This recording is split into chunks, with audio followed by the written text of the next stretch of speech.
નથી, જેની દ્રષ્ટિમાં દુનિયા આવતી જ નથી, જળ કમળવત રહી અને જે વ્યવહાર કરે છે, તો આવાને માયા ન અડે. બાકી બધાને માયા અડે. અડે તો નહીં, પણ તાણીને દરિયા ભેગા કરે. માટે બહુ મસ્તાની માયા છે. અને ભગવાનને કાયમને માટે પ્રાર્થના કરવી, તમારી માયા થકી મહારાજ અમારી તમે રક્ષા કરજો. અને પ્રેમાનંદ સ્વામીએ પણ એવું જ ગાયું. આપણે જે અર્થ કરતા હોઈએ તે, પણ પ્રેમાનંદ સ્વામી એમ કહે છે કે હું તો જાઈશ ગિરિધર જોવારે, મા મને વારીશ મા, મારા ઉર્મા છબીલાજીને પ્રોવારે, મેણલે મારીશ મા. આ એની માં થોડી ત્યાં હાજર હતી. આ તો માયારૂપી માને કહે છે કે આજ હું ભગવાનને મળવા માટે ડગલા માંડું છું, સંસાર છોડીને સાધુ થાઉં છું. ઘણા જન્મ મેં ભગવાનને મેળવવા મહેનત કરી, પણ હે માયા તું કાયમને માટે મને આડી ઉતરી છે. તે મારો ભગવાનની સાથે ભેટો થવા દીધો નથી. તું મારી માં છો. આજ તને બે હાથ જોડીને પગે લાગુ કે આ જન્મે તું મને નડીશ નહીં, મને આજ ભગવાનને મળવા જવા દેજે. વારીશમાં તને કહું છું રે વહેલું, અને હવે માથું જાતા નહીં મેલું. હવે આડી આવીશ ને તોય પ્રગટ પુરુષોત્તમ નારાયણનો આશરો છે, તારા માથે પગ મૂકીને ભગવાનને મળીશ. આવા જે સુરવીર અને વિરલ પુરુષ હોય ને એનાથી માયા ભાગે. બાકી જેવા તેવા હોય. ગુણાતીતાનંદ સ્વામીએ વાતોમાં લખ્યું કે એક જીવ ભગવાનના ધામમાં જાય ને તો માયા ટાંટિયા પછાડે મારા હાથમાં જ ગયો કેમ, કોઈ જવા જ ન જોઈએ એવી કમર કસીને માયા બેઠી છે. માટે આ માયા થકી જો મુક્ત થવું હોય તો શરણાગતિ પરમેશ્વરની, સર્વધર્માન પરિત્યાજ્ય મામ એકમ શરણમ વ્રજ, મારું ચરણ સ્વીકારી લે તો હે અર્જુન તને કાંઈ નહીં નડે. એમ એના બની જઈએ ને તો જ એની માયાથી આપણે છૂટા થઈએ. તમને સમજાય એના માટે એક દાખલો આપું કે કોઈ શ્રીમંતનું ઘર હોય, બહુ મોટો બંગલો હોય, તો આજે તો આપણે બધા જાણીએ છીએ કે આપણે મા બાપને નથી રાખતા પણ કૂતરાને રાખીએ છીએ. દરવાજે બાંધ્યો હોય, કોઈ હોય તો માફ કરે, તો દરવાજે જે પાળેલી કૂતરી બાંધેલી હોય, કોઈ મહેમાન આવે એટલે એને જોઈને તરત ભસે.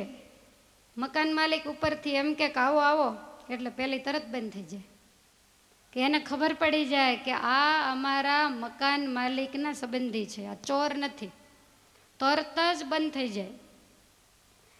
એમ આ માયા છે ને એ ભગવાનની પાળેલી કૂતરી છે.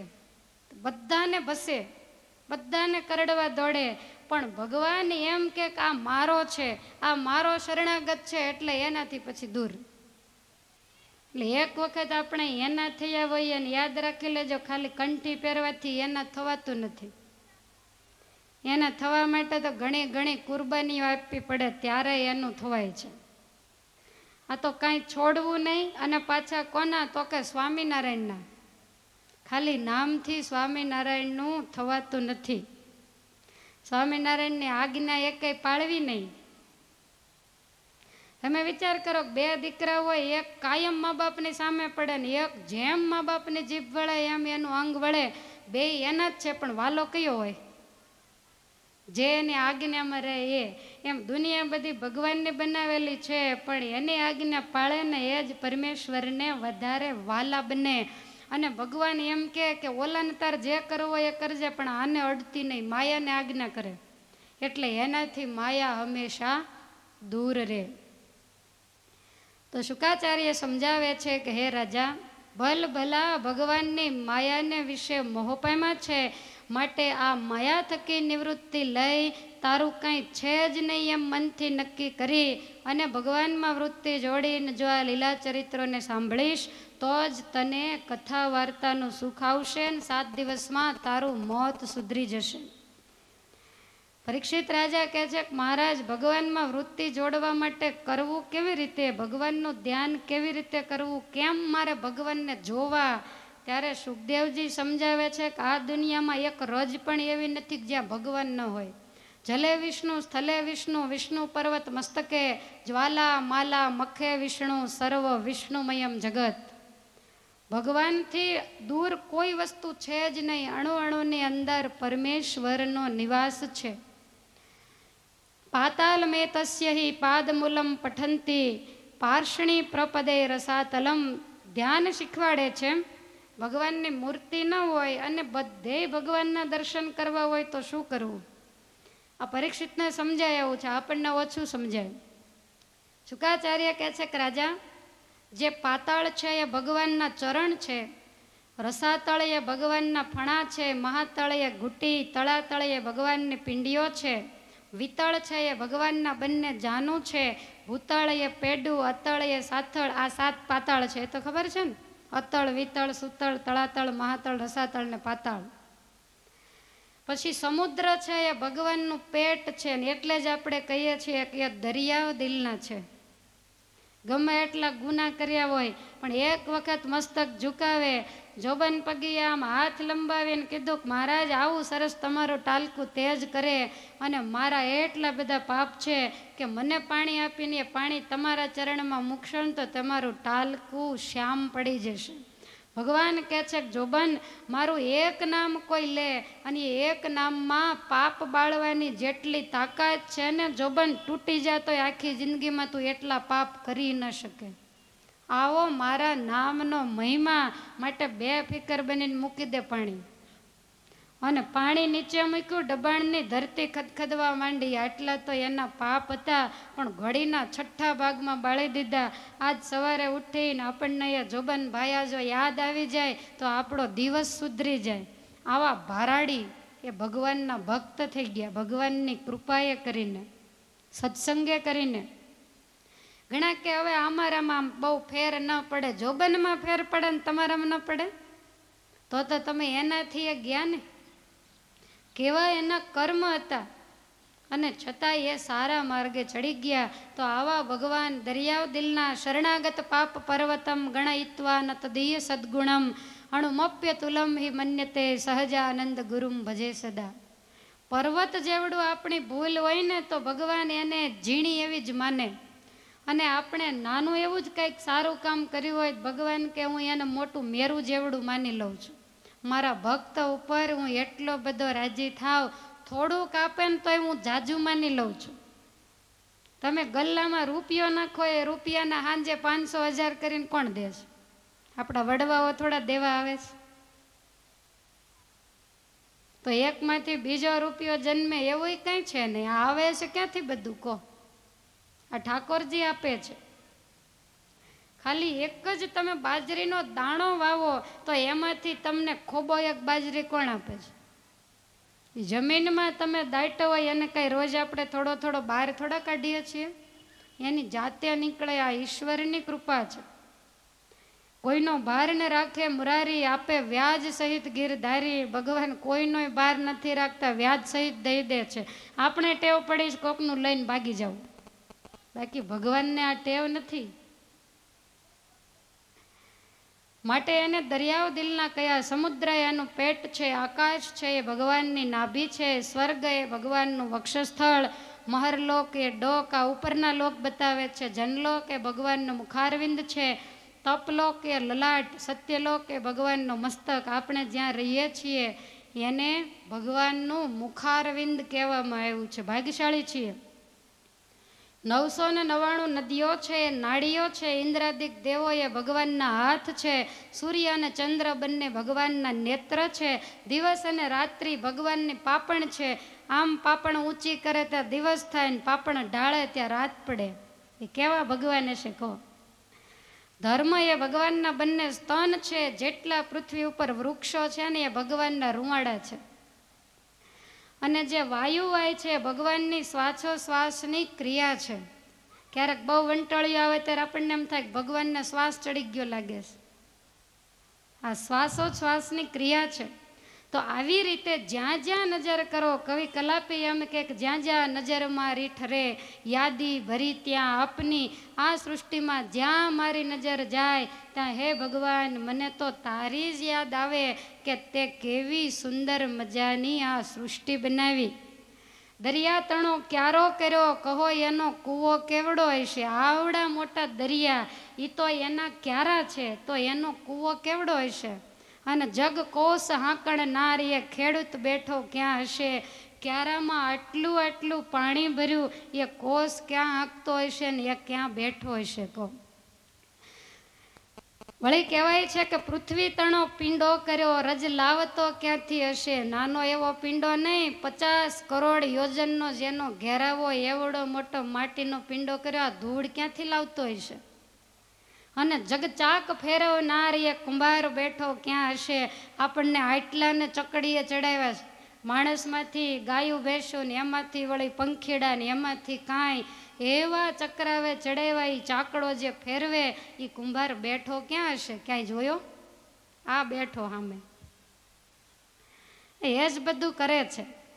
વળી કહે છે કે છેતરે નહીં છેતરાયના અબજોનો આરતીઓ દિશે ને હિસાબ સૌના રાખતો એ શેઠિયો કેવો હશે. આજ તો નાનો એવો શેઠ હોય તો 4 મહેતાજી સામે બેઠા હોય, અને આ શેઠિયો કેવો કે આજે તમે વિચારો વિશ્વની 6.5-7 અબજની કદાચ વસ્તી હશે, બીજા જીવ પ્રાણી માત્ર એ તો બધાય જુદા, પણ આયુષ્યમાં એક શ્વાસ કોઈને વધારે લેવા ન દે. કેવો શેઠ હિસાબવાળો હશે. એના મહેતાજી બધા કેવા હશે. તમે ક્યાંય સાંભળ્યું કે એક ગામમાં ખૂણામાં એક ડોશીમાં 500 વર્ષના થઈ ગયા ને ભગવાન ભૂલી ગયા? ક્યારેય નહીં. ઠાકોરજી ઘણા ઉંમર હોય ને શરીર છૂટતું ના હોય, પીડા હોય, બોલે કે મારો ચોપડો ખોવાઈ ગયો એમ, પણ ચોપડા કોઈના ખોવાતા નથી. આ શેઠ બહુ સદ્ધર છે. જગ ચોરસે બુટ્ટા ભર્યા ક્યારે કિનારી છાપશે.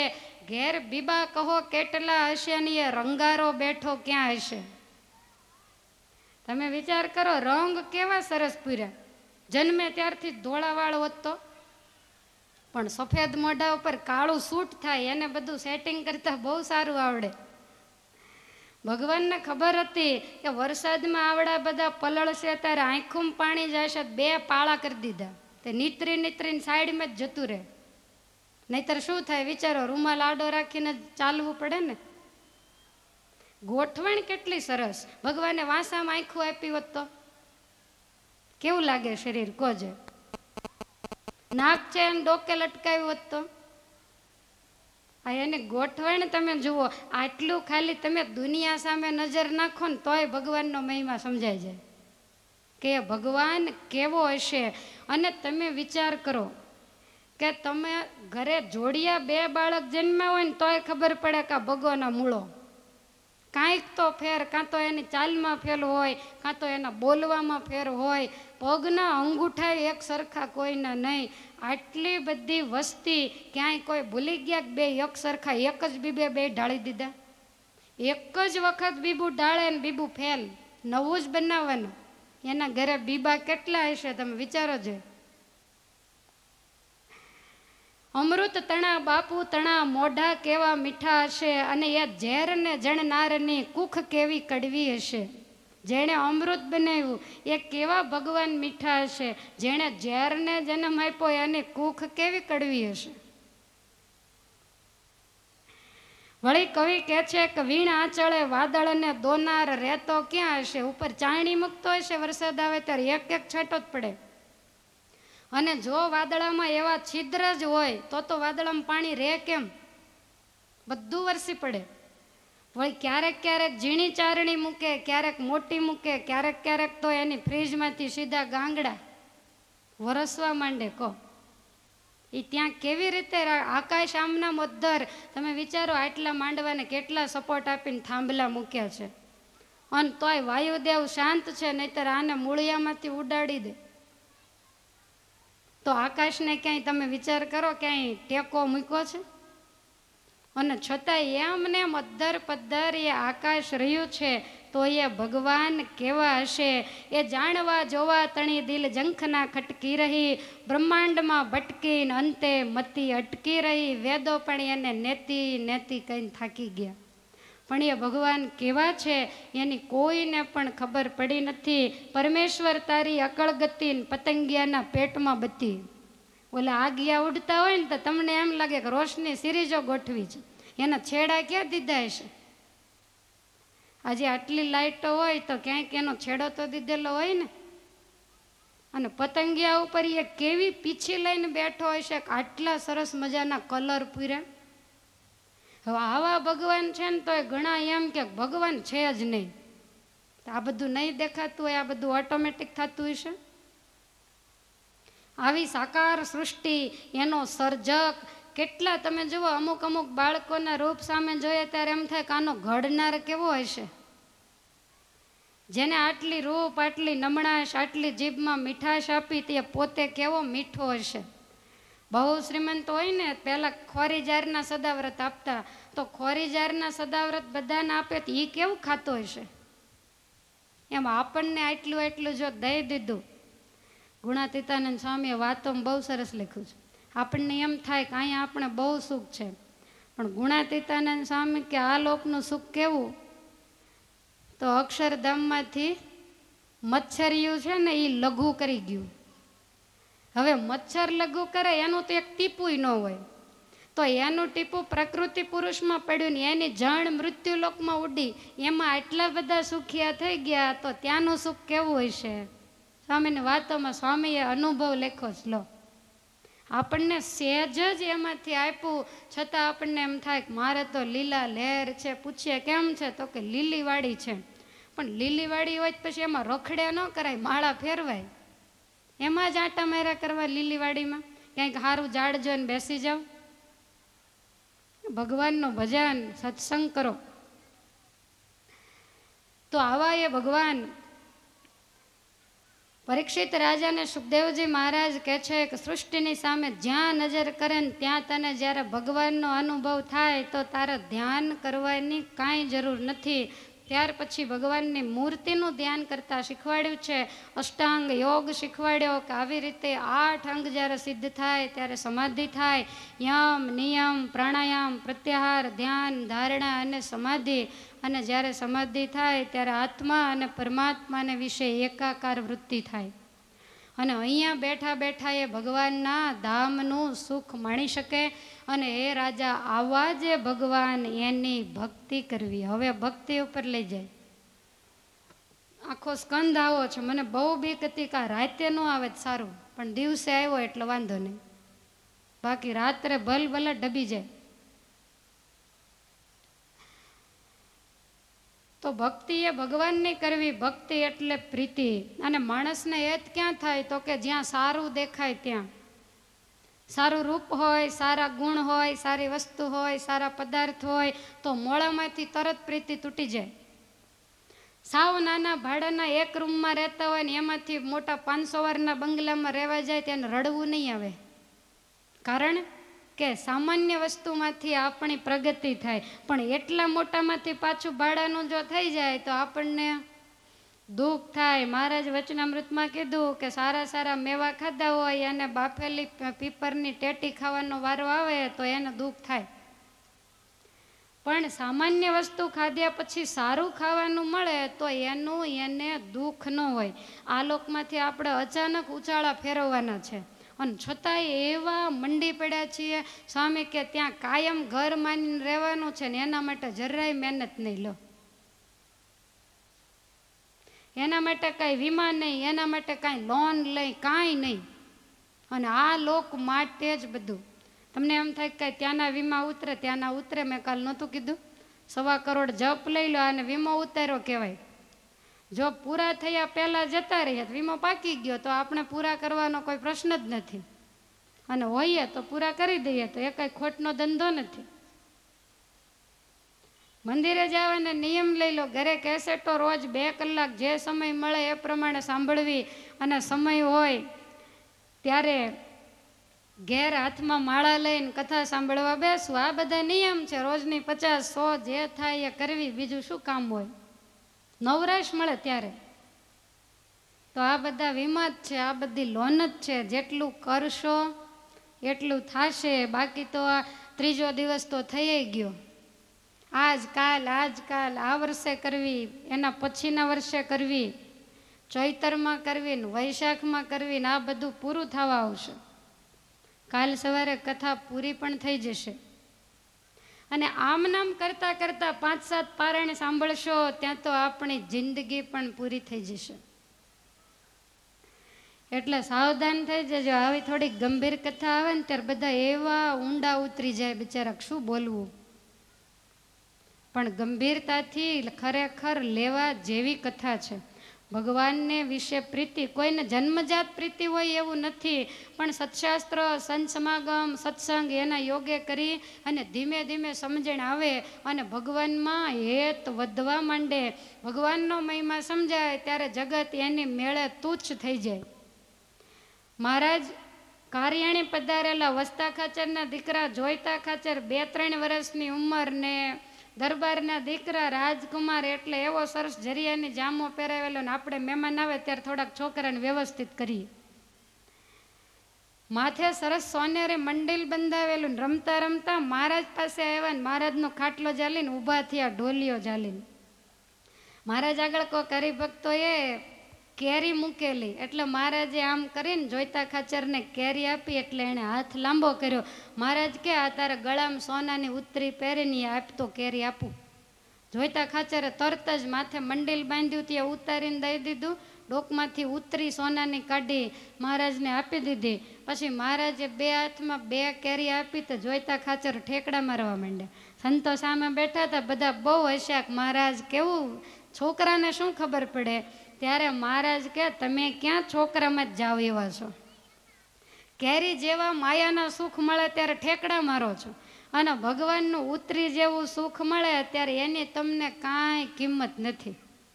મહારાજ કે જો જોઈતા ખાચરને ખબર છે કે આ ઉતરીને મંડિલ આપીએ તો ગાડું ભરીને કેરી મળે, પણ છતાં ઉતરી આપી દીધી ને 2 કેરીમાં કેવા રાજી થઈ ગયા. એમ આપણને ઠાકોરજીએ 2 કેરી પકડાવી દીધી, હારો બંગલો ને હારી ગાડી, એટલે ઠેકડા મારી અહીંયાથી અહીંયા ને અહીંયાથી અહીંયા. પણ એને ખબર નથી ભગવાનનું સુખ શું છે. એક વખત પરમેશ્વરનું સુખ ચાખ્યું હોય અને એક વખત જો જીવડો જાગી જાય ને જો રસ લાગી જાય ને તો બધું ભાગી જાય, તુચ્છ થઈ જાય માયાના સુખ. પણ જો ભગવાનમાં હેત થાય તો, અને એના માટે મહેનત કરવી જ પડે. તમે કોઈ દી ભગવાનમાં હેત વધે આનું ટ્યુશન બંધાવ્યું? જોકે આ 9 દિવસનું ટ્યુશન જ કહી શકાય. પણ આ ટ્યુશનમાં ટાઈમે જવું એવું કંઈ નહીં ને ઓલું તો છોકરાને ટાઈમે મારીને મોકલે, કારણ કે મફત થોડું જવાય. અને અહીંયા તો સંભળાય એટલું સાંભળીએ, આમાં ક્યાં રૂપિયો દેવો છે. આ પગાર લેતા હોય એને સારું પડે, એ બાને છોકરાઓ ભણે તો ખરા. આપણે સભાઓ કરતા હોઈએ, પાઠશાળાઓ કરતા હોઈએ, ગમે ત્યારે આવે ને ગમે ત્યારે ઊભા થઈને હાલતા થાય, કારણ કે કાંઈ લેતા નથી, કાંઈ દેતા નથી. અને ઓલો ખર્ચ કરવો પડે ને તો ભી પડે. અને એવી આપણે ગરજ પણ નથી કે અહીંનો જો પગાર હોય તો કોઈ સાંભળવાય ન આવે. રામ નામ અમૂલ્ય હૈ, બિના દામ બિકાય, તુલસી અચરજ દેખીએ, ગ્રાહક કોઈ ન થાય. એવી સરસ મજાની સાડી બજાર કે સોની બજાર કે માર્કેટ હશે ને, ત્યાં તુલસીદાસે એક દુકાન નાખી. એ કે બધા સોનું વેચે, સાડી વેચે, તો આપણે આજ રામ નામ વેચવું, પણ મફતમાં જ દઈ દેવું છે. બધા પૈસા લઈને કેટલું મોંઘું, અને હું મફતમાં આપું ને તો મારે ત્યાં ગીરદી થાય છે. તુલસીદાસે સાંજ સુધી બગાસા ખાધા, એક પણ ગરાગ ન આવ્યું. તુલસીદાસે પછી સાખી લખી કે આટલું મોંઘું આ રામ નામ, વળી બિના દામ બિકાય, સાવ મફતમાં, પણ આશ્ચર્ય તો જુઓ, ગ્રાહક કોઈ ન થાય. બાજુમાં સોનીની દુકાને એટલી ગળદી 30,000 તોય, બાજુમાં સાડીની દુકાને એટલી ભીડ, લગનગાળો નહીં તોય, અને તુલસીદાસની દુકાને કોઈ નહીં. પછી એણે કંટાળીને દુકાન બંધ કરી, ઝૂંપડીમાં જઈને રામ નામ માંડા લેવા, જેને જે કરવું હોય એ કરે, આપણું શા માટે બગાડવું. આ દુનિયાની આજે આ દશા છે, મફતમાં મળે એની કોઈને કિંમત નથી. કોઈ તમને એમ પૂછે કે આ સાડી કેટલાની લીધી, તો તમે કહો 200 રૂપિયાની, તો તમને એમ થાય 200 રૂપિયાની, પણ એમ કે 5,000ની, તો હું એવું માનું છું કે 200 રૂપિયાની સાડી તમે જેવી શાંતિથી પહેરી શકો એવી 5,000ની ન પહેરી શકો. પણ છતાંય આપણને કેફ કોનો હોય? 5,000નો. એક વખત પહેરીને પછી પડી હળવાની હોય, પણ છતાંય આપણને આમ બેગમાં પડી હોય તો પાવર રેક. મેં હમણાં લીધી, તમે જોઈ, કેટલો કેફ કહો. બધા તમને જ જોતા હશે દુનિયામાં, બીજું કંઈ જોવા જેવું જ નહીં હોય કે તમે જે પહેરો એની બધાને ખબર જ હોય. આપણે ભૂલ થાય, કોઈ આપણી સામે જોવા નવરું નથી. આપણે પરમેશ્વરની સામે જોઈએ ને તો ઘણું થઈ ગયું. મોહનને ગમવાને ઈચ્છો માનની, બીજાને બહુ ગમ્યા, હવે ભગવાનને ગમવાની મહેનત કરો. હવે ત્યાં માથું ઝુકાવો, બાકી ક્યાંય સુખ અને શાંતિ નહીં મળે. અને આ ભવાટવીમાં જે ભટકવાનું છે ને એ બંધ નહીં થાય. માટે હવે ખરેખરા થઈને ભક્તિ આદરો. હરિનો માર્ગ છે શુરાનો, નહીં કાયરનું કામ જોને. પ્રથમ પહેલું મસ્તક મૂકીને વળતું લેવું, પહેલાં માથું દેવું પડે અને પછી ભગવાનને માર્ગે જંપ લાવી શકાય. આ કાંઈ છોકરાની રમતું થોડી છે. અને આ યુગની અંદર કદાચ બધું થઈ શકે, પણ મન ઉપર જે કાબુ મેળવવો ને એ અઘરામાં અઘરું. આ ત્યાગાશ્રમની અંદર અઘરામાં અઘરું હોય તો મન જીતવું. અને જેણે મન જીત્યું એણે આખી દુનિયાને જીતી લીધી. જેને કોઈ દિવસ જગતનો સંકલ્પ સુદ્ધા ન થયો. કોઈ માણસ મળ ત્યાગ કરે તો મળ ત્યાગ કર્યા પછી પાછો વળીને એની સામે આમ જોયા કરે, આપણને ઈચ્છા જ ન થાય. એમ એક વખત છોડ્યું એની સામે જોવાનું જ્યારે જિંદગીમાં મન ન થાય ત્યારે સાચી સાધુતા કહેવાય. એમ ગૃહસ્થએ પણ પોતાના મન ઉપર અમુક સમયે જરૂર કાબુ મેળવવો જોઈએ અને એના માટે મહેનતની ખૂબ જરૂર છે. જ્યારે અતિશય દાખલો કરો ને ત્યારે હૃદયમાં ભક્તિના અંકુર ઉદય થાય. એમને વાવ્યા વગર ઉગે શું? તમે વાડીમાં જઈને કાંઈ ન નાખો, પૃથ્વી સબીજ છે તો ઘાસ ઉગે, પણ એમાં કાંઈ લેવાનું ન હોય. કાંઈક વાવો તો જ ઉગે. એમ કાંઈક દાખલો કરો તો જ ભક્તિ ઉદય થાય. અને ભક્તિનું પહેલું પગથિયું શુકાચાર્ય કહે છે કે હે રાજા, ભગવાનનું નામ સ્મરણ. જેને સત્સંગમાં પહેલાં વહેલા શ્રી ગણેશ કરવા હોય, પછી ભગવાનને માર્ગે ધીમે ધીમે આગળ વધવું હોય, તો એના માટેનું સારામાં સારું સાધન કયું? તો સારામાં સારું એક અખંડ ભગવાનનું નામ લેવા માંડો. બીજું કદાચ આપણને ન આવડે. પહેલાં મહારાજ વખતે એક સાધુ હતા, મહારાજને કે પ્રભુ તમે નામ બહુ મોટું રાખ્યું, મને છે આવડતું નથી, સ્વામી નારાયણ. મહારાજ કે તમને જે આવડે એ બોલો. તે મામી નારાયણ કરતા. તોય મહારાજ એને ધામમાં લઈ ગયા. લ્યો, આવા એ દયાળુ છે. તમે પાછા ગાવ એવા તાળીઓ પાડતા પાડતા સ્વામિનારાયણ ભગવાન દયાળુ એક જ એવા છે, એમ તો હવે એમાં ચોટવું ક્યારે? વળી એક જ એવા છે ને દર્શન કરવા જેવા છે, પણ કેદી ખાલી લે દેવ દાણા મેલ મારો છેડો, આને દર્શન ન કહેવાય. એને કાંઈ મૂઠડીની તાણ નથી. આ વઢવાનો જ આખો સ્કંદ છે. હું શું કરું કહો? અને આપણે પછી ક્યાંય જાજુ રહેવું છે, ભાગી જવું. જો ભાગવતજીની કથામાં બધું આવે જ છે, આપણે બહુ વાર સાંભળ્યું, પણ એનો અર્ક કાઢવો જરૂરી છે. એનું એ જ વલોવે રાખવું એનો કોઈ મતલબ નહીં. અને એટલા માટે જ સ્પેશિયલ વઢવાના 2 દિવસ વધુ લીધા. ભાગવતની તો કથા 7 જ દિવસની હોય, નવાહન હોય જ નહીં, પણ એના માટે જ 2 દિવસ વધારે લીધા. અને અહીંયા બેઠા પછી કોઈની તાકાત છે કે તમે ના પાડો ને એમ બંધ રહી? તમે કરતા જ હો તો કોઈ પ્રશ્ન જ નથી. આ તો જે ન કરતા હોય ને એને તમે જો જાગતા જ હો તો કોઈ પ્રશ્ન નથી. આ કથા તો ઊંઘતાને જગાડવા માટેની કથા છે. પણ ઘણીવાર એવું બને કે જાગવાની ઈચ્છા ન હોય ને તો ખરેખર જાગતો હોય ને તો ખોટે ખોટા નસકોરા બોલાવે, તો એની કરતાં ઊંઘતાને જગાડવું સારું. ખોટો ઊંઘે એને જગાડવો બહુ અઘરો. ગમે એટલી તાળી પાડે તો એ ન જાગે. આપણે તો બધા જાગેલા જ છીએ, અને કદાચ થોડા ઘણા ઊંઘતા હોય ને બગાસા ખાતા હોત બંધ થઈ જાઓ.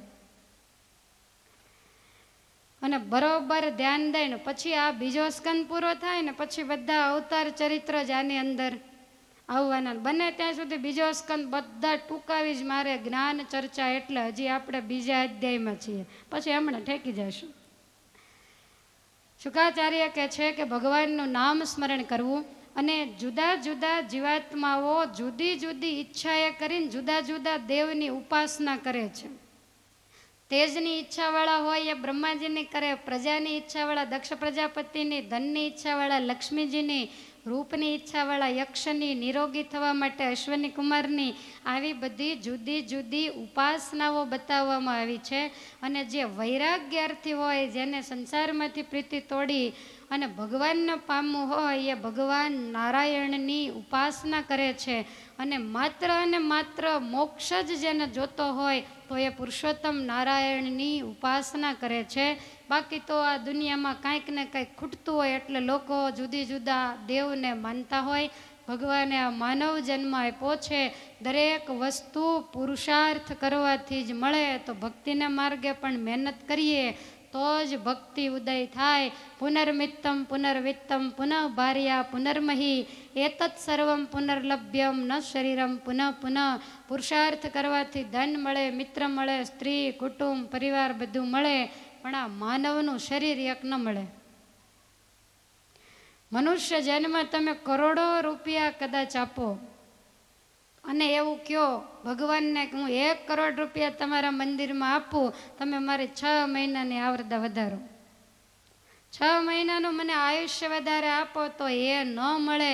અને એટલા માટે જ રામાયણની અંદર તુલસીદાસજી મહારાજ એવું કહે છે કે બળેવું ભાગ્ય મનુષ્ય તનુ પાવા, બળેવું ભાગ્ય મનુષ્ય તનુ પાવા, બળેવું ભાગ્ય મનુષ્ય તનુ પાવા, બળેવું ભાગ્ય મનુષ્ય તનુ પાવા. સુર દુર્લભ સદ ગ્રંથ ન ગાવા, સુર દુર્લભ સદ ગ્રંથ ન ગાવા, સુર દુર્લભ સદ ગ્રંથ ન ગાવા, સુર દુર્લભ સદ ગ્રંથ ન ગાવા.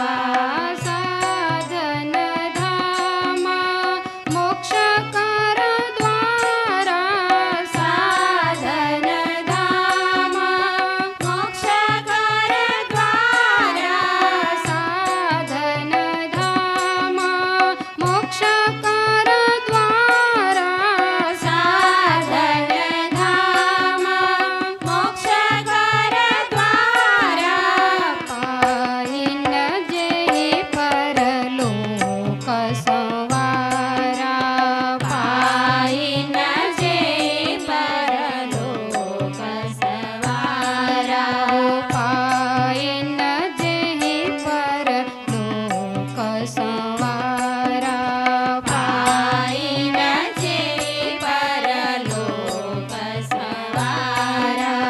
બળેવો ભાગ્ય મનુષ્ય તનુ પાવા, સુર દુર્લભ સદ ગ્રંથ ન ગાવા. બહુ જન્મના સુકૃત ઉદય થાય ત્યારે મનુષ્ય જન્મ મળે. અને એ મનુષ્ય જન્મ મળ્યા પછી દેવતાને પણ દુર્લભ એવા સદગ્રંથ એનું શ્રવણ ન કરે, એનું પઠન ન કરે, એને વાંચે નહીં, વિચારે નહીં. સાધન ધામ મોક્ષ કર દ્વારા. મોક્ષ માટેનું એક જ સાધન શું? તો કે મનુષ્ય જન્મ. બીજા ગમે તે જન્મ મળે. આજે કદાચ માણસોને સમય ન હોય તો ગામની અંદર કેટલા ગાયો, કૂતરા, બીજા ત્રીજા હોય, તો એ સભા મંડપમાં આવીને બેસે, તમે બેસવા દો? તમારી પાસે કાંઈ માગે નહીં, કાંઈ હેરાનગતિ નહીં. કથા સાંભળવા આવે તોય નહીં, એને મંડપમાં પ્રવેશ જ નહીં.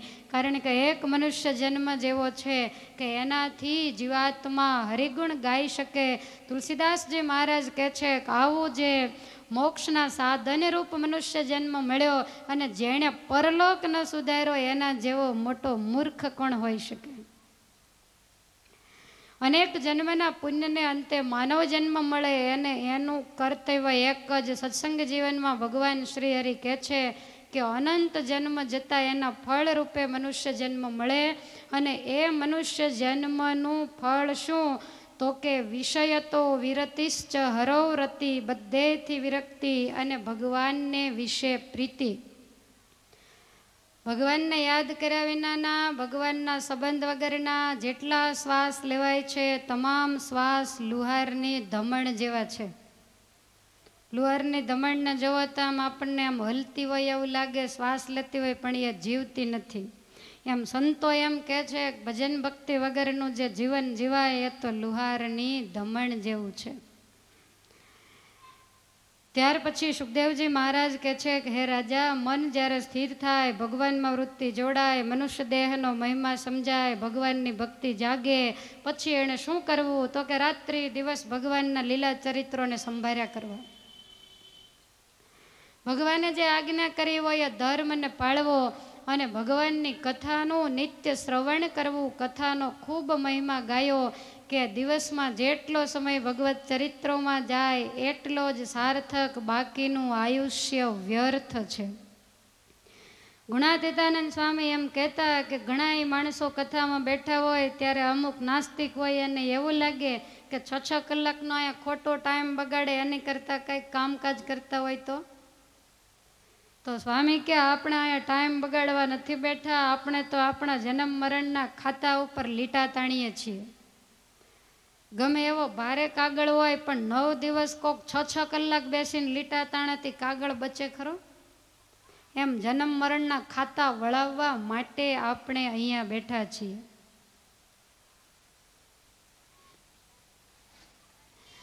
માટે ભગવાનની કથા હે રાજા એકાગ્ર ચિત્તે કરીને સાંભળજે. અને જે ભગવાનની કથા સાંભળવી ને એ પહેલા નંબરની ભક્તિ છે. ભગવાનમાં જોડાવા માટેનું પગથિયું નામ સ્મરણ કરો અને કથાનું શ્રવણ કરો. ઘણા કથા સાંભળે ને ત્યારે ગૌમુખીમાં માળા એમને ફરે, સ્વામિનારાયણ સ્વામિનારાયણ ન થાય તો બેય થવું પડે. કથામાં વૃત્તિ પણ રહેવી પડે અને એક પારો એક પણ ખાલી ન જવો પડે. ત્યારે માનવું થોડી ઘણી એકાગ્રતા આવી. ઘણા કથામાં ધ્યાન રાખે તો હાથ સ્થિર થઈ ગયો હોય, જ્યાં હાથ હલાવા જાય ત્યાં કથા વહી જાય. મહારાજે વચનામૃતમાં દ્રષ્ટાંત આપ્યું, પાણીયારીના જેવી દ્રષ્ટિ રાખવી. પહેલાના સમયમાં પનિયારીઓ ગામની ભાગોળે કૂવો હોય ત્યાં પાણી ભરવા જાય. માથે પાણીનું બેડું હોય, બહુ તાકાતવાળી હોય ને તો 2 ઘડા લે કે બહુ ઝાઝા ધક્કા નહીં. અને જ્યાં પાણી ભરવા જાય ત્યાં આંગણામાં રમતું છોકરું પાછળ જઈને સાડલો પકડે એટલે એને તેડી લે અને એને તેડીને કૂવે પાણી ભરવા માટે જાય. છોકરાને એક બાજુ બેસાડે અને પછી પાણી ભરે. પહેલાં માટીના ઘડા હતા, એને કૂવામાં નાખે ત્યારે કેવી સાવધાની રાખવી પડે. તો એ માટીનો ઘડો કૂવામાં નાખે અને એટલું ધ્યાન રાખે, પછી એવો આમ પગ ઠેરાવે કે પગ લપસે તો વળી અંદર પડાય નહીં. અને બરાબર દોરડાને ખેંચે, અંદર ધ્યાન રાખે ઘડો બુડો છે કે નહીં, વળી અધૂરોય ન રહેવો પડે, આખો ભરાઈને આવે. અને છતાંય પાછા બાજુવાળીની સાથે વાત કરતા જતા હોય. વળી પાછી નજર જાય કે ઓલું છોકરું ઊભું થઈને કૂવાને કાંઠે આવે નહીં, નહીતર પડી જશે. કેટલી જગ્યાએ વૃત્તિ રહે છે, બધું ધ્યાન રહે. હજી સુધી નથી સાંભળ્યું સીંચતા સીંચતા ગળો ફોડી નાખ્યો, પાણી સીંચવા ગઈને લપસીને પડી. ઘરે વડાવઈને પડી હોય તો વાત જુદી છે. અને એવું નથી બન્યું છોકરાને સાથે લઈને ગઈને છોકરું ભૂલમાં કૂવામાં પડી ગયું. કેટલો ખટકો, કેટલી સાવધાની, જરાય ભૂલ ન થાય. એક સાથે 5-5, 6-6 કામ કરે. ઘોડાને ઉપરા ઉપર મૂકીને પાછો છોકરાને તેડી લે. રસ્તામાં ખાડા ખડી આવે, ક્યાંય પડી એવું આપણે સાંભળ્યું નથી. તો આટલો ખટકો જો એમાં રહેતો હોય તો આમાં ન રહે? બધે રાખવી જ પડે વૃત્તિ. તમે એમ કહો કદાચ કે ન રહે તો પછી જાવું તો પડશે ને. આ બધી આપણી આળસ. અને એટલા માટે જ હું તમારી ભૂલ ક્યાં છે એ તમારા જ મોઢે કહેવરાવું છું, હું કાંઈ નથી કહેતી. તમે જ મને ક્યારે નહીં બધા હા પાડો એટલે મને એમ કે આને ગમે છે મેં ચાલુ રાખ્યું. માટે આળસ પ્રમાદને છોડીને બધે વૃત્તિ રાખજો. સ્વામિનારાયણ સ્વામિનારાયણ એમ પણ સતત બોલજો. મન કર્મ વચને થયેલા આપણા દોષ આ મહામંત્રનો જપ કરવાથી બળી જાય. શુકાચાર્ય કહે છે કે હે રાજા, જેમ શરીરનો મેલ જળથી જાય પાણીથી તમે સ્નાન કરો એટલે શરીર શુદ્ધ થાય, એમ ભગવાનની કથા વાર્તા સાંભળવાથી મનનો મેલ જાય. મનમાં જે મલિનતા છે ને એ મલિનતા ધોવાઈ જાય. માટે એના માટે શ્રેષ્ઠ સાધન છે કથા વાર્તા. આચાર્ય ચૂડામણી વિહારી લાલજી મહારાજે એવું કહ્યું કે સત્સંગનો કૃષ્ણ કથા જપાયો, તેજો કદાપી નબળો જણાયો. સત્સંગ રૂપી શુભ તે હવેલી, પડી જવાની ગણવી વહેલી. મોટા મોટા મકાન બાંધે તો સીધા ચાલુ કરે પાયા નાખે? તો સત્સંગનો મુખ્ય પાયો હોય તો કથા વાર્તા, અને એનાથી સત્સંગ મજબૂત થયો હોય તો સત્સંગ રૂપે હવેલીને કાંઈ નહીં થાય, નહીતર પડી જાય. જરીક વાવાઝોડું આવે, કાંઈક જરીક કઠણ શબ્દ કહી દે એટલે તરત સત્સંગમાં જ પડી જાય. અમને આવું કીધું તો કીધા વગર ખબર કેમ પડે? પહેલું વચનામૃત, દેહને દેહના સંબંધીમાં ગાઢ પ્રીતિ છે એવી સત્સંગમાં કેમ થતી નથી? મહારાજ કહે છે કે સત્સંગમાં પ્રીતિ નહીં થવાનું કારણ માત્ર એટલું જ છે કે જ્યારે સાધુ પોતાના સ્વભાવ ઉપર વાત કરે અને એ સ્વભાવને જ્યારે ખોદે ત્યારે એ વાતને માન્ય કરીને અવળી લે છે અને વાતના કરનારાનો અવગુણ લે છે. એણે કરીને એને સત્સંગમાં હેત થતું નથી, ભગવાનમાં પ્રીતિ નથી થતી. બાકી ઘરે તો કદાચ ખાવા પડે તો ખાઈ લે અને છતાંય ત્યાં ને ત્યાં જ રહે. અને સત્સંગમાં કોઈ સાધુ સંતોએ જરાક કઠણ વચન એના હિત માટે કીધું હોય તોય આપણને આકરું લાગે અને આપણાથી સહન થતું નથી. અને આ જ કારણે મહારાજ કહે છે કે હે ભક્તો, સત્સંગમાં ગાઢ પ્રીતિ દેહ ને દેહના સંબંધી જેવી નથી થતી. એને જેવા વાલા માયના એવા આપણે સાધુ સંતોને ભગવાનને વાલા માયના નથી. રોજ વાલા વાલા કરીએ ખરા, પણ એવું હજી મનાણું નથી. તમને એક દાખલો આપું. ભગત મળી રહેશે, લઈ જશે, આપણને હેત હોય પહેલાં એને લઈ જાય, એનું બધું કરીએ, પછી પાછા સ્વામીને પૂછવા જાય તબિયત કેમ છે એમ કંઈ આપણે કંઈ હેત નહીં એવું તો નહીં જ, થોડું ઘણું ખરું, પણ પહેલાં જ એવું નહીં. એટલો સત્સંગમાં એવી ગાઢ પ્રીતિ થતી નથી. અને બીજું કે તમને દેહમાં જેટલું હેત હોય ને એટલું દીકરામાં ન હોય. દીકરો બાજુમાં બીમાર હોય અને એને ગમે એવી પીડા હોય, તમે પાસે બેઠા બેઠા ક્યારેક કંઈ ઝોલું ખાઈ જાવ, તમને પોતાને પીડાવા ઝોલું ન આવે, કારણ કે દેહમાં હેત એવું પાછું દીકરામાંય નહીં. તો મહારાજ કે જેવું દેહમાં હેત એવું ભગવાનમાં, અને દેહના સંબંધીમાં એવું આ સત્સંગને વિશે હેત કરે ત્યારે એને સાચો સત્સંગી કહેવાય. બધું બહુ અઘરું અઘરું આવે છે. તો વિહારી લાલજી મહારાજ એવું કહે છે કે સત્સંગમાંથી ક્યારે પડે સમીપ આવે મરવાનું જ્યારે, ધીમે ધીમે અન્નત જાય ત્યારે, સત્સંગમાંથી પડવાનું થાય, ધીમે ધીમે કૃષ્ણ કથા તજાય. કથામાંથી રસ ઓછો મંડે થવા કે કાંઈ જવું નથી આ ધડકાનો. તો કોના જેવું છે? તો કે મરવાનું નજીક આવે ત્યારે ધીમે ધીમે અન્ન જમવાનું ઓછું થઈ જાય અને બિલકુલ બંધ થઈ જાય. પછી ડૉક્ટર એમ કે હવે થાય એટલી સેવા કરો, ત્યારે સમજી લેવાનું કે આનું મૃત્યુ નજીક છે. એમ સત્સંગમાંથી પડવાનું થાય ને એને કથા વાર્તા સંત સમાગમ સત્શાસ્ત્ર એનો ધીમે ધીમે અભાવ આવવા માંડે, એમાંથી રસ ધીમે ધીમે ઓછો થવા માંડે. માટે આવું ન થાય એની સાવધાની આપણે રાખવાની છે. આ કથા વાર્તાના અખાડા સભા મંડપ છે ને એ આપણા મનના મેલને ધોવાની મોટામાં મોટી સાબુની ફેક્ટરીઓ છે. કાંઈ ઉપાધિ નહીં, ઘસવું નહીં, હાથ દુખે નહીં, કેડ દુખે નહીં, પાણી જોઈએ નહીં અને મનના મેલ ધોવાઈ જાય. લ્યો, વાણીએ કરી અને મનના મેલને ધોવાના છે. શુકાચાર્ય કહે છે કે રાજા, જીવવું એ જ જો ખરેખર જિંદગી હોય તો આ બધા વૃક્ષો જીવે જ છે ને, વર્ષોના વર્ષો કાઢી નાખે. એ ક્યાં ભજન કરે છે? પશુઓ પણ પેટનો ખાડો પૂરે જ છે. માત્ર ખાવું, ખાટલો ને ખાડો, આ ત્રણે જ વસ્તુ મનુષ્ય જન્મનું કર્તવ્ય નથી. એ તો દરેક જીવ પ્રાણી માત્ર કરે છે. અને જે કથા શ્રવણ નથી કરતા એ તો પશુ જેવા જીવ છે એવું શુકાચાર્યજી કહે છે. અને કુશળ કુંવરબાઈના રાજમાં મહારાજ ગયા અને મહારાજની પૂજા કરી ત્યારે જે ભાગવતની સ્તુતિ છે ને એ જ સ્તુતિ કુશળ કુંવરબાઈએ કરી ભગવાનને બે હાથ જોડીને કહે છે કે હે મહારાજ, જે મનુષ્ય કાને કરીને તમારી કથા નથી સાંભળતો એના કાન એ કાન નથી પણ સર્પને રહેવાના રાફડા છે, એને કાન ન કહેવાય. આગળ કથા આવશે. 10,000 કાન પૃથુ મહારાજાએ કથા સાંભળવા માટે માગે અને કેવો રસ હશે. આપણે તો 2 કાન હોય તો જોલું ખાઈ ત્યારે નવરાત પડ્યા રહે છે. વળી કહે છે કે હે મહારાજ, જે જીભે કરી અને તમારું નામ નથી લેવાતું, જીહવા સતી દારદૂરી કેવ, એ જીભ એ માણસની જીભ નથી, એ તો દારદૂર એટલે કે ડેડકાની જીભ છે, ખોટે ખોટી ડ્રાઉ ડ્રાઉ કર્યા કરે. જે ભગવાનને નમતો નથી એનું મસ્તક એ પણ ભારરૂપ છે. જે હાથથી ભગવાનનું પૂજન થતું નથી, ભગવાનનું ભજન સ્મરણ થતું નથી, તો એ જે હાથ છે એને શબ ભુજા, એને મળદાના હાથ કીધેલા છે. જે આંખે કરીને ભગવાનના દર્શન નથી થતા, તો એ આંખ છે ને એ તો મોરના પીછામાં રહેલી ટીલડી જેવી છે, નિર્જીવ છે.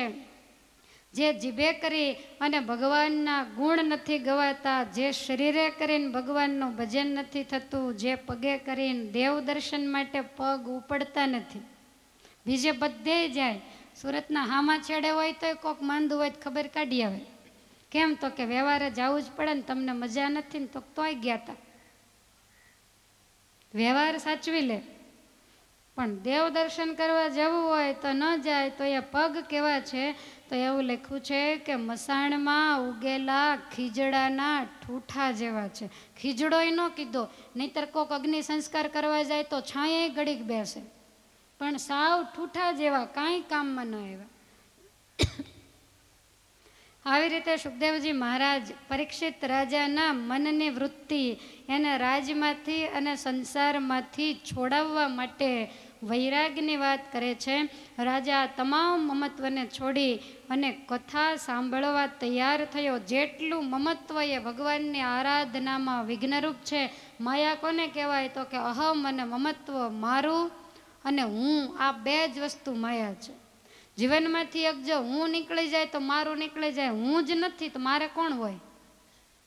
માટે અહમ અને મમત્વ રૂપી જે માયા, એનાથી વિરક્ત થઈ અને પરીક્ષિત મહારાજા તૈયાર થયા. સુખદેવજી મહારાજે મંગળાચરણ કર્યું છે કે ભગવાનને હું નમસ્કાર કરું છું. ભાગવતજીના 2જા સ્કંદના 4થા અધ્યાયનો 18મો શ્લોક સ્વામિનારાયણ ભગવાનના પ્રાગટ્યની આગાહી બતાવે છે.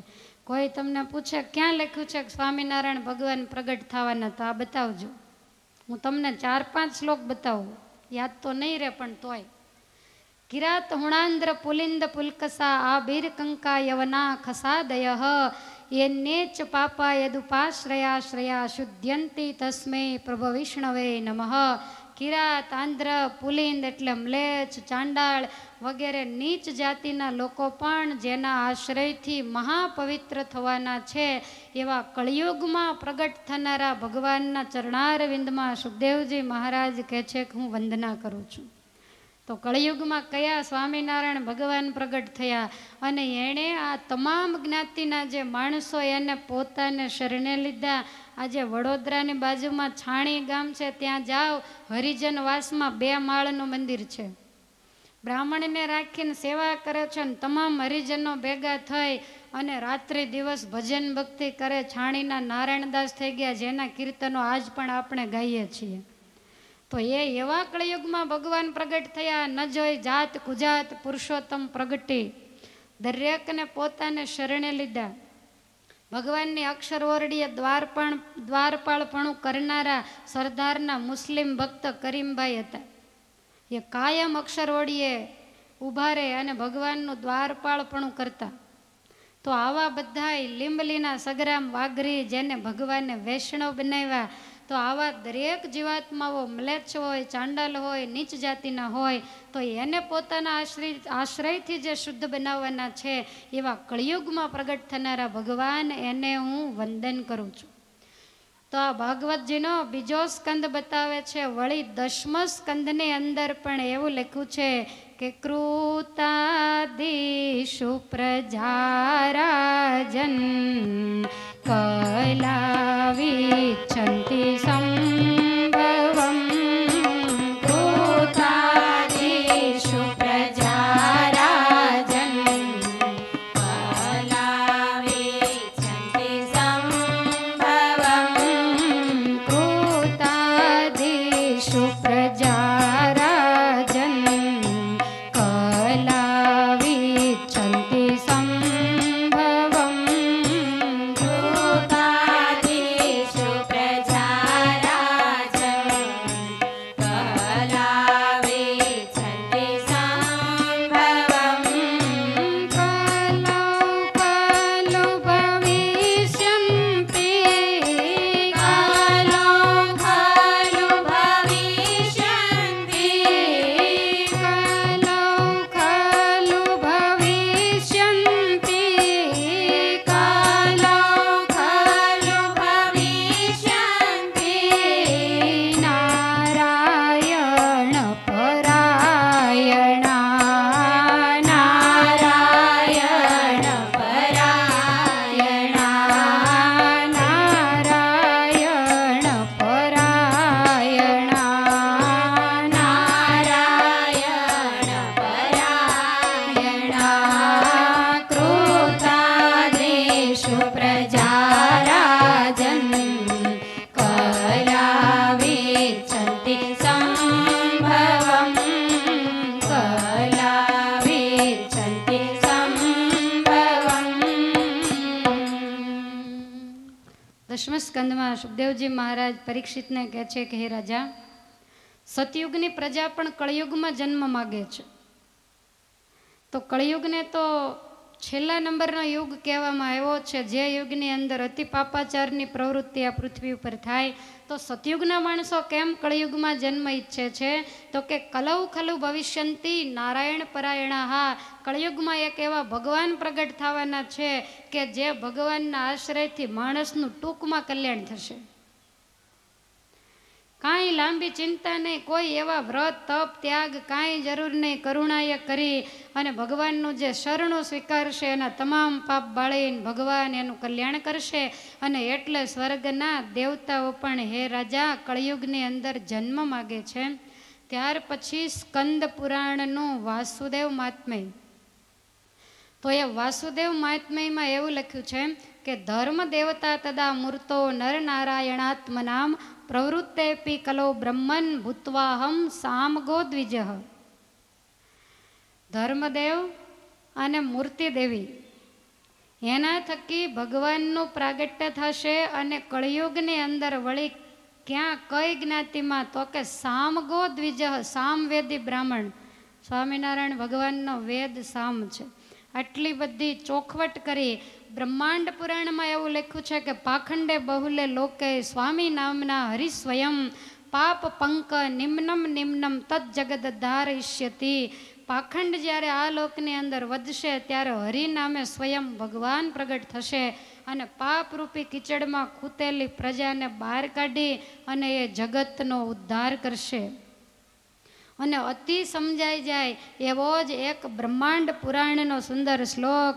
કૃતયુગે દત્તાત્રેય ત્રેતાયામ રઘુનંદન.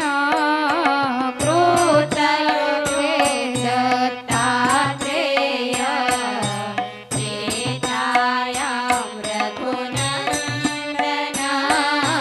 કૃતયુગે દત્તાત્રેય ત્રેતાયામ રઘુનંદન. કૃતયુગે દત્તાત્રેય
સતયુગે દત્તાત્રેય, સતયુગનો શ્રેષ્ઠ અવતાર ભગવાન દત્તાત્રેય જે ગિરનારની ટોચ ઉપર બિરાજે છે. ત્રેતાયુગનો શ્રેષ્ઠ અવતાર ભગવાન રઘુનંદન રામ, દ્વાપર યુગનો શ્રેષ્ઠ અવતાર ભગવાન યદુનંદન શ્રી કૃષ્ણ અને કળયુગનો શ્રેષ્ઠ અવતાર ભગવાન ધર્મનંદન ઘનશ્યામ. કલૌ સ્વામી વૃષાત્મજ, ધર્મદેવના આત્મજ પુત્ર એવા જે સ્વામિનારાયણ એ કળયુગનો સર્વશ્રેષ્ઠ અવતાર છે. વિશ્વક્સેન સંહિતામાં એવું લખ્યું છે કે ભૂમ્યા કૃતાવતારોહમ સર્વાન નેતાન જનાનહમ પ્રભવિષ્યામિ વૈકુંઠમ સહજાનંદ નામતઃ. આ તો સાવ સમજાય એવું કે જ્યારે કળયુગની અંદર અધર્મ વધશે ત્યારે ભગવાન સહજાનંદ નામથી પ્રગટ થશે અને પોતાનું શરણો સ્વીકારનારાને પોતાનું ધામ આપશે. વળી એમાં જ લખ્યું છે કે મહાદમાત્યમ પુણ્ય નામના પાપ વિનાશકે હરિપ્રસાદ વિપ્રસ્ય સ્વામી નામના હરિસ્વયં. ભગવાનના પિતાનું નામે લખી નાખ્યું. પ્રજાને પાપમાંથી છોડાવવા માટે હરિપ્રસાદ નામના વિપ્રને ઘેર સ્વામિનારાયણ નામે હરિ સ્વયં પ્રગટ થશે, આવું વિશ્વક્સેન સંહિતામાં લખ્યું છે. આ બધા ઋષિમુનિઓના લખેલા શાસ્ત્રો છે. તો આ બધી જગ્યાએ ભગવાનના પ્રાગટ્યની આગાહી આપી છે અને સ્વામિનારાયણ ભગવાનના લીલા ચરિત્રો અને ભક્તોના જીવન ચરિત્ર જ્યારે તપાસીએ ત્યારે ખબર પડે કે આ સંપ્રદાયની શું ગરિમા છે. બ્રાહ્મણથી માંડી અને હરિજન સુધીના દરેક સત્સંગીઓ આ સ્વામિનારાયણ નામનું ભજન કરે અને અંતે ભગવાનના ધામને પામે છે. ભગવાન ભજવાનો તો જીવ પ્રાણી માત્રને અધિકાર છે. આને ભજાય ને આને નહીં એવું ક્યાંય નથી. કોઈ પણ જ્ઞાતિમાં જન્મ હોય ભગવાનને જ્ઞાતિ સાથે લેવા દેવા નથી. વર્ણાશ્રમની મર્યાદા બરોબર છે, પણ દરેક વ્યક્તિ ભગવાનને ભજી શકે છે. સુખદેવજી મહારાજ કહે છે કે પરીક્ષિત, તે મને જેવો પ્રશ્ન પૂછ્યો ને એવો જ પ્રશ્ન નારદજીએ બ્રહ્માજીને પૂછેલો અને એ કથા હું તને સંભળાવું છું. એક વખત નારદજી ફરતા ફરતા સત્યલોકમાં ગયા. બ્રહ્માજીને પગે લાગીને કહે છે કે હે બ્રહ્મદેવ, હું એવું માનું છું કે આ જગતના કરતા હરતા તો તમે જ છો. તમારા સિવાય બીજું કોઈ નથી અને કદાચ બીજો કોઈ હોય ને તો મને બતાવો આ જગત કોણે બનાવ્યું, આ જગત કોને આધીન છે, અંતે શેમાં લય પામે, આ દુનિયાનું સ્વરૂપ કેવું છે તે મને સમજાવો. ત્યારે બ્રહ્માજી ખડખડાટ હશાક, નારદ તમારી ભૂલ થાય, આ સૃષ્ટિનો સર્જક હું છું પણ આજ્ઞા મારે બીજાની લેવી પડે છે. સમગ્ર બ્રહ્માંડોનું સંચાલન કરનારા જે કોઈ એક ભગવાન પુરુષોત્તમ છે એની આજ્ઞાએ કરી અને હું પોતે સૃષ્ટિનું સર્જન કરું છું. ભગવાનનો અંશ એવા જે વિષ્ણુ ભગવાન એ સૃષ્ટિનું પોષણ કરે છે અને જ્યારે જરૂર લાગે કે હવે આને સંકેલવાની જરૂર છે ત્યારે ભગવાન રુદ્ર ભોળાનાથ આ સૃષ્ટિનો પ્રલય કરે છે. અમે ત્રણેય ભગવાનની આજ્ઞાએ કરી અને આ સૃષ્ટિને ચલાવીએ છીએ. નારદ, તારી ભૂલ થાય, આ દુનિયા ભગવાનની છે. આ જીવ ખાલી ખોટો મંડાઈ ગયો છે કે આ મારું છે. આપણું આની અંદર બીજું કાંઈ નથી. મારું મારું કરીને સિકંદર જેવો સિકંદર અને નંદ જેવો નંદ રાજા પણ જતો રહ્યો. કાળના કોળિયા થઈ ગયા. જેના ઘરે પવન પાણી ભરે 9 ગ્રહને ઢોલિયા નીચે દબાવીને સૂતો એવો રાજા રાવણ, એ પણ ધૂળ ભેગો ધૂળ થઈ ગયો. 10 માથા ને 20 ભુજા એના રણમાં રૂળાઈ ગયા. માટે તમામ પૃથ્વી છે એ તો હે નારદ પરમેશ્વરની બનાવેલી છે. ભગવાનને મેળવવા માટે ભગવાનની બનાવેલી જે આ સૃષ્ટિની રચના એ પણ જાણવી જરૂરી છે. વૈરાગ્યના ઉદય માટે ભગવાન વિરાટ નારાયણના મુખમાંથી બ્રાહ્મણો થયા, બાહુમાંથી ક્ષત્રિયો થયા. ભગવાનના હાથમાંથી એટલે બહુ બળિયા છે. ભગવાનના સાથળમાંથી વૈશ્યો થયા અને ચરણમાંથી શુદ્રો થયા છે.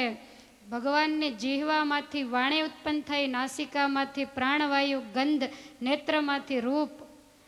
સૂર્ય અને ચંદ્ર એ બંને ભગવાનના નેત્ર, કાનથી દિશાઓ, શબ્દ વગેરે ઉત્પન્ન થયું છે. ભગવાનના નખમાંથી પથ્થર અને લોઢું ઉત્પન્ન થયું, આવું ભાગવતમાં લખ્યું છે. ભગવાનની પીઠમાંથી અધર્મ, અજ્ઞાન વગેરે ઉત્પન્ન થયું અને આ જે બધા